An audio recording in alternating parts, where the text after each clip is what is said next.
Let's get a quick take on President Bill Clinton's recent visit to Colorado for the Clinton Global Initiative annual meeting. Patty Calhoun from Westward, do you think this is the first of our campaign visits from the Clintons?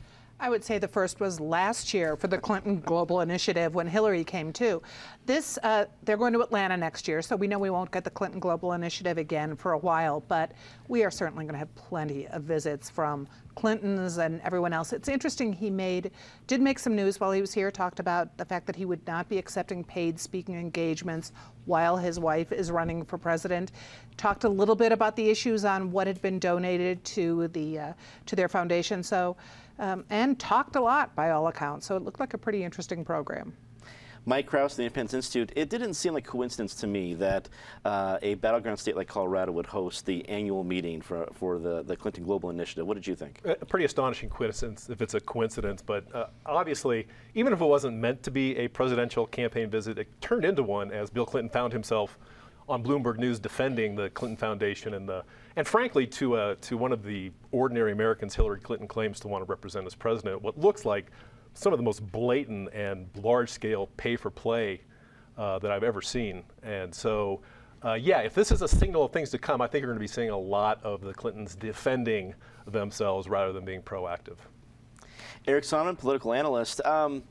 I guess I took a little bit less from Bill Clinton's defense of whatever else, because maybe for me it's just Clinton fatigue, but I'm used to them defending one way or another about fundraising. It's just more about setting up the calendar that we're going to start seeing President Bill Clinton and Hillary Clinton more and more often, especially, maybe I'm wrong, I don't see a whole lot of Democratic opposition between her and the nomination. We'll see. I mean, if she continues to have week after week after week like the last 2 months have been, anything is possible, but it's hard to see how anyone derails that freight train. My favorite line from Bill Clinton this week, as reported in the Denver Post, was his quote that I've never cared for the money. When anyone tells you it's not about the money, you know it's about the money. I read it, and you might be right, Patty, I read it a little differently, not that he wouldn't accept paid speaking gigs during the campaign, but maybe after, if Hillary becomes president.